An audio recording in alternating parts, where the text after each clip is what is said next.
I ironed her gown the night before. It had arrived 2 sizes too large, and I spent hours adjusting it by hand, making sure every seam hugged her just right. She didn't even try it on until the morning of graduation, just assumed it would fit. Her cap pinned slightly off-center while she called someone on speaker. "It'll be weird seeing them again," she laughed, "but at least they'll think I had some kind of support." The truth is I did everything by myself. I blinked. The needle and thread were still on the floor next to me. My hands were red from steaming the hem the night before. I swallowed the lump rising in my throat and told myself it didn't matter.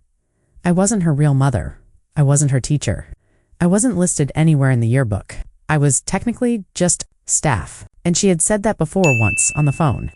I remembered because the silence afterward had felt like a slap.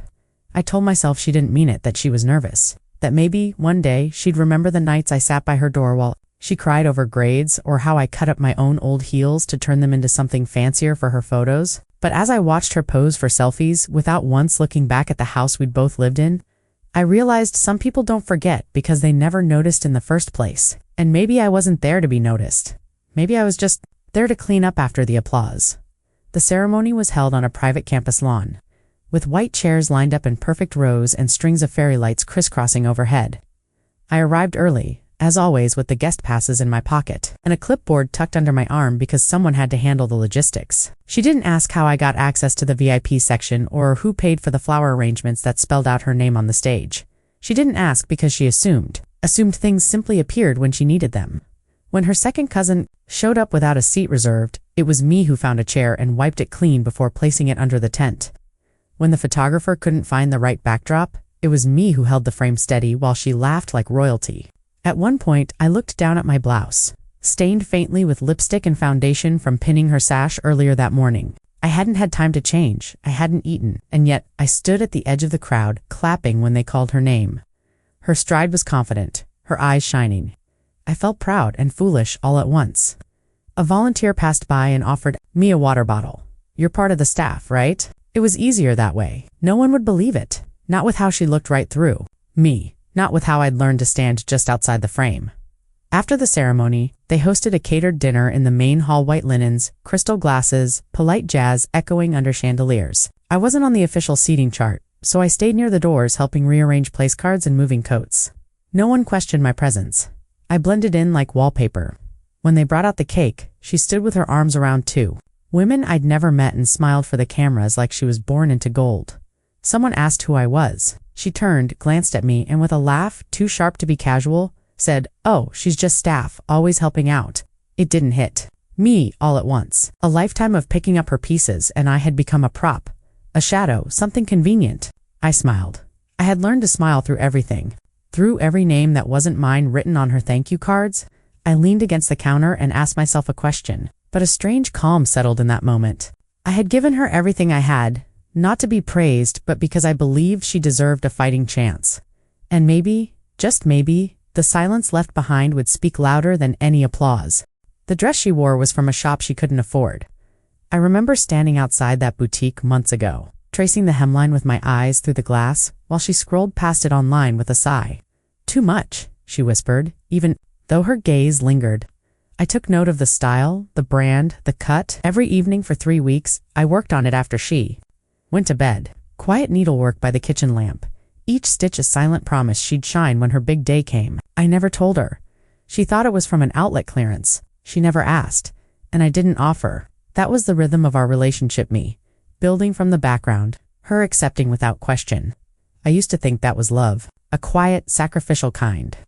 But standing there at the gala, seeing her dance in the gown I made with hands that cracked from work and glue, I began to wonder if maybe I'd taught her the wrong kind of love, the kind that takes without seeing, the kind that smiles while stepping over the giver. And she raised her glass to toast those who got her here. My breath caught. Names filled the air: teachers, mentors, even a friend who once drove her to school in the rain. But not me. Never me. I clapped with the rest, the sound of my hands echoing in my chest like a hollow drum. And I realized that applause doesn't always mean appreciation. Sometimes it's just noise that drowns out what people refuse to face. I left the gala early. No one noticed. I walked home under streetlights that flickered like they were unsure whether to stay on. My heels clicked against the sidewalk, steady and rehearsed, like I'd walked that path 100 times because I passed the same bakery where I used to buy her birthday cupcakes when we couldn't afford a full cake, the same bookstore where I'd wait on Saturdays while she spent hours picking out college prep guides. Every window held a reflection of the woman I used to be, the one who believed that love, when silent and unwavering, would eventually be seen. But that night I wasn't sure anymore. When I reached the apartment, the lights were off. She wouldn't be back till morning. I went into her room and opened the closet. Her gown hung neatly, still carrying the scent of perfume and night. I ran my fingers along the seams. A part of me wanted to rip it, to pull every thread until it disappeared. But I didn't. I folded it instead, gently like a mother would, like someone who knew how to let go with grace. I placed it in a box, sealed it, and wrote a note. May you always feel as beautiful as the hands that made this. Then I slid it under her bed. No dramatic exit, no final word. Just the quiet dignity of someone who finally realized she didn't need to prove anything anymore. Sometimes the loudest goodbye is the one no one hears, but the one that changes everything. And that night, I decided to stop being a footnote in her story. I began writing my own. The following morning, I made coffee like usual. The smell filled the apartment, mingling with the soft hum of morning buses outside. I sat at the table, staring at the mug I had gifted her last Christmas. It still read, "To the one who never gives up." She had never used it. It sat untouched on the shelf, behind the ones from her friends and professors. When she finally walked through the door, heels in one hand, makeup smudged from tears or laughter I couldn't tell, she looked surprised to see me awake. "Didn't expect you to be up," she mumbled, tossing her bag onto the couch. I nodded, offering a small smile. She didn't notice the absence of the dress, didn't ask about the note. She talked about the party, how many people congratulated her, how the lighting made her look amazing. I listened, just like I always did. Isn't that funny? Something in me shifted. I stood, placed my mug in the sink, and turned to face her fully. "You did?" I said quietly. "The kind that pays the bills, stitches your dresses, picks you up at midnight when you're too tired to say thank you." Her face fell. She opened her mouth, but I raised a hand. "You don't owe me anything," I added. "But don't pretend I was never there." And with that, I picked up my coat. I wasn't walking out to punish her. I was walking out because I finally understood my worth wasn't tied to whether she clapped for me. My worth had always been mine, and I was done leaving it at the door. I didn't go far. I checked into a small hotel on the edge of the city, the kind with floral curtains and chipped tiles in the bathroom. It wasn't luxurious, but it was mine, paid with money I had quietly set aside, just in case I ever needed space to breathe, and I did. That room became a sanctuary. For the first time in years, I could hear myself think without being drowned out by someone else's schedule, someone else's needs. I opened my suitcase and smiled. Inside were things no one ever noticed. I kept my favorite scarf, the old camera I used to carry before she started hating photographs. A half-finished journal with pressed flowers between its pages. I sat by the window watching the city wake up beneath a sky painted in muted oranges and blues. It was strange how freeing it felt to not be needed. Or maybe it wasn't freedom at all but clarity. I was no longer circling her life like a quiet orbit. I was stepping into my own gravity. I thought about the sacrifices I had made and whether they were worth it. And then I thought maybe it's not about worth. Maybe it's about choosing love without erasing yourself in the process. I had given, yes, but I had also disappeared, piece by piece, thread by thread, until I was only visible when she needed something ironed or signed. But here, in this quiet room, I began to piece myself back together.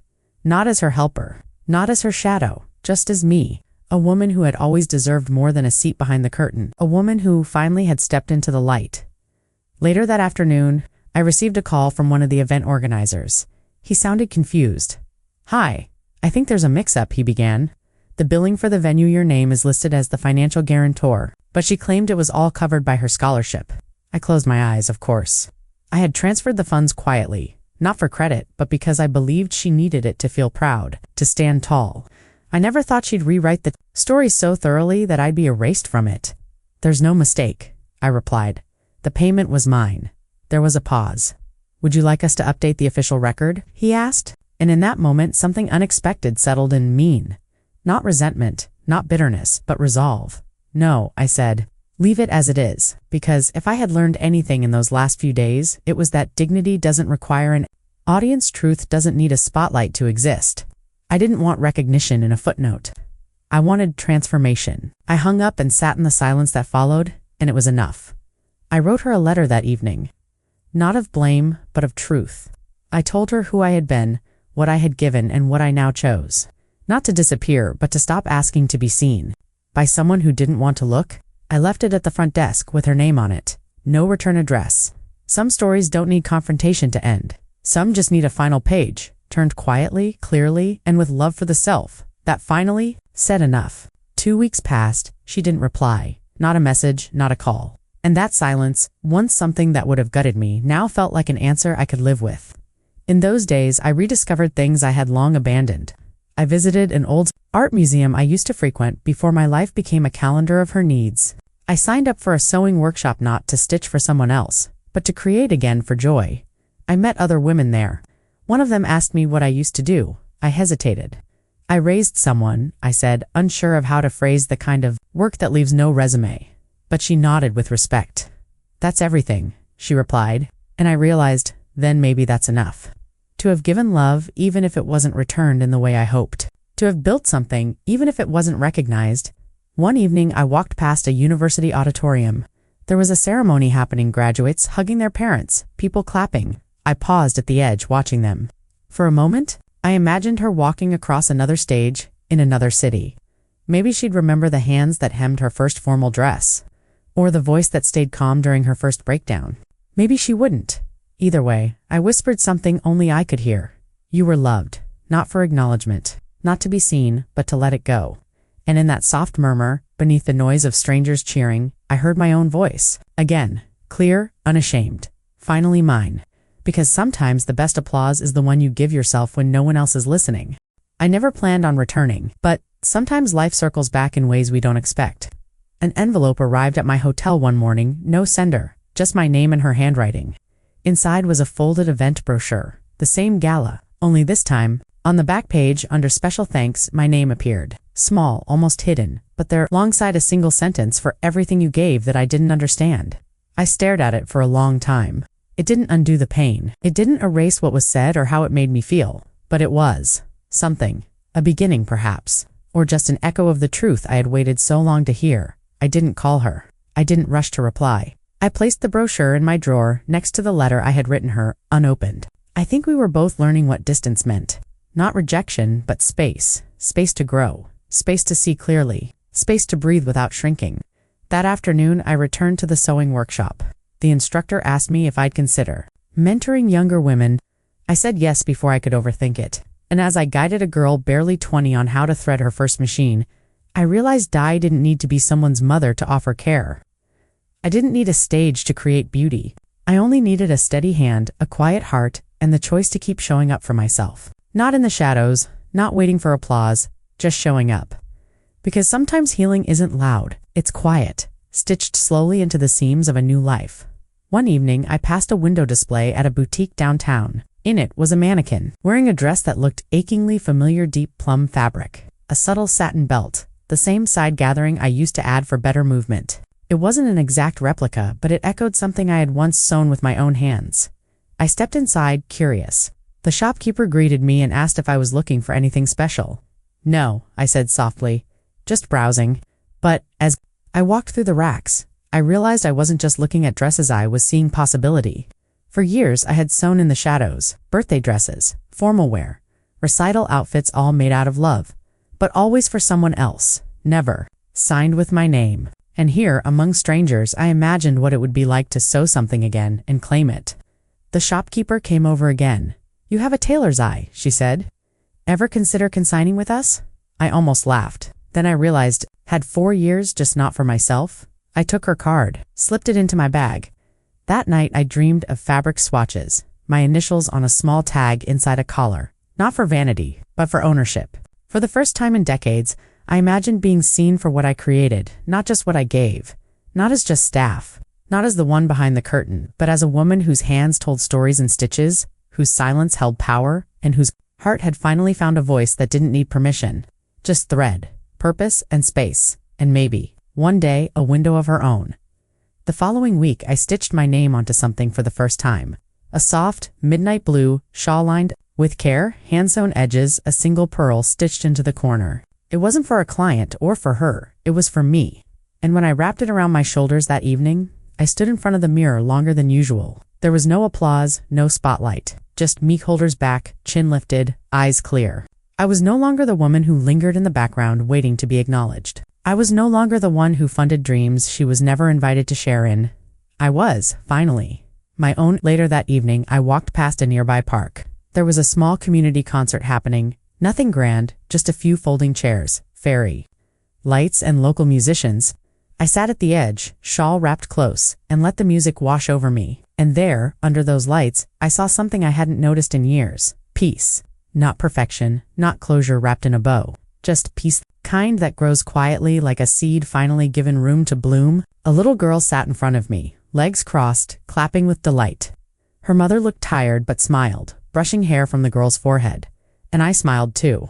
Because even though my hands had once built a future for someone who didn't look back, they could still shape new beginnings. For others, for myself. And as the music swelled, I whispered a thank you not to her, but to the version of me that chose to stay soft in a world that tried to erase her, that chose to stitch a life where no one else would. A life with her name, finally written in the fabric. It wasn't until months later that I received an envelope with no return address, just my name, written in a handwriting I hadn't seen in a while. Inside was a photo, her graduation portrait. She was holding her degree, standing in front of the banner, smiling. But it wasn't the smile that caught my eye, was the dress, the one I had made. I knew every seam, every fold, but something had been added. A small pin on the neckline, a brooch I'd once worn to my own college ceremony. She had found it in my old jewelry box years ago. I never saw her take it. I never thought she'd keep it. On the back of the photo, just one line was written. Thank you for never letting me go, even when I let go of you.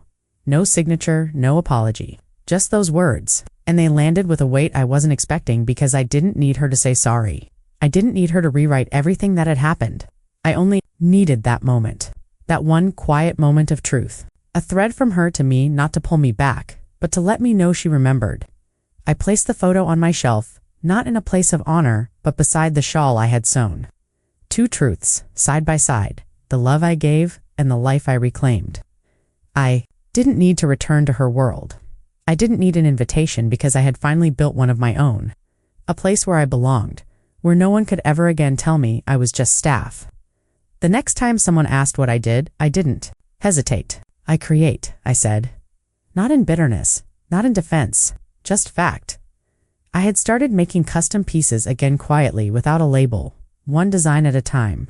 A boutique picked up 3 of my shawls. A local theater requested a costume commission. And slowly, my name began to mean something outside of who I had supported. It wasn't fame, it wasn't revenge, it was reclamation.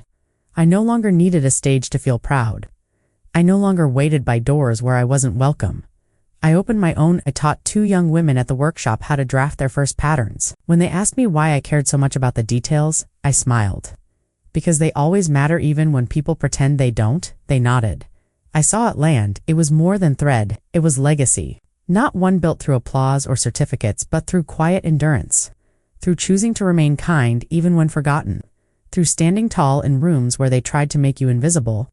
And when I walked home that evening, the city lights casting soft shadows on the sidewalk, I carried no resentment.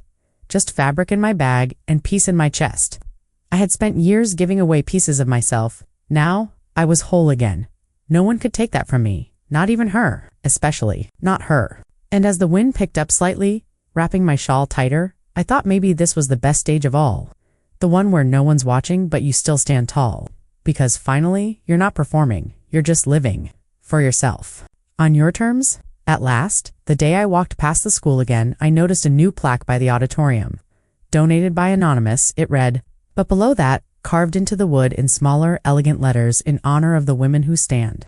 Behind the curtain, I stopped, just for a moment. I knew it wasn't Hirsch. She wouldn't have chosen that phrasing. But someone had, and someone had seen what so many ignored. The unseen hands, the quiet strength, the ones who build without credit.